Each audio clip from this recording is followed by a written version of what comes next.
Amy, before we go to Jonathan, explain to me this.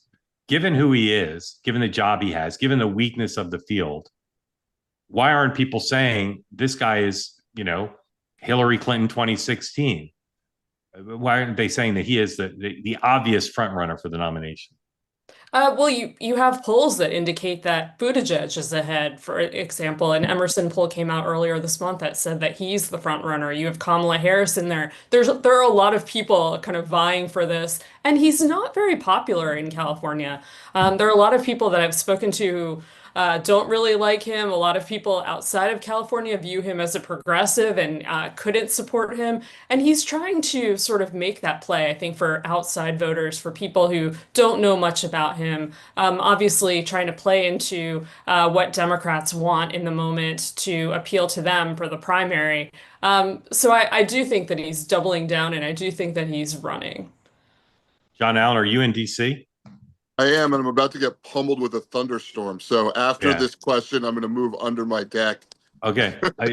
Pummel with thunderstorm, or based on the look of your location, you could also be carjacked there. I mean, I'm told that. Yeah. John Allen, I thought Amy did a brilliant job of laying out the pros and cons of Gavin Newsom front runner. I'm just amazed that he doesn't have more buoyancy under the circumstances, because ironically, I'm the only one who thinks he's not going to run, but I also am much more bullish on his chances than most people are if he does run. Yeah, I mean, look, I would say just looking at the thing right in front of us to start with the redistricting, um, this is an easy opportunity, a layup for Gavin Newsom in terms of a Democratic primary in 2028. And if you want to be president of the United States, the first thing you have to do is win your party primary. Um, this is something that unites Democrats. The people who vote in Democratic primaries tend to be the ones that are paying the most attention, much like in Republican primaries, tend to be the people paying the most attention. And this is him fighting for his party, and not just for his party in his state, but his party across the country.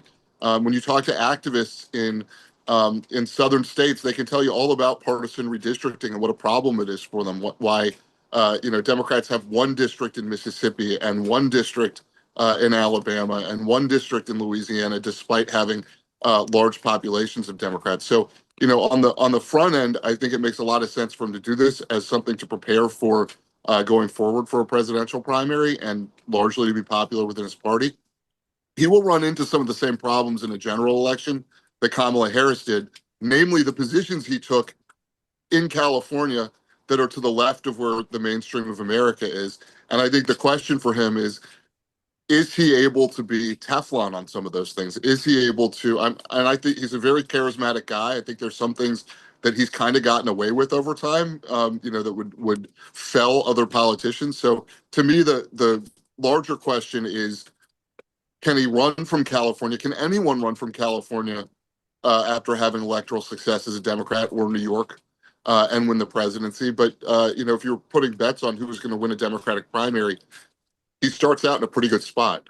Yeah.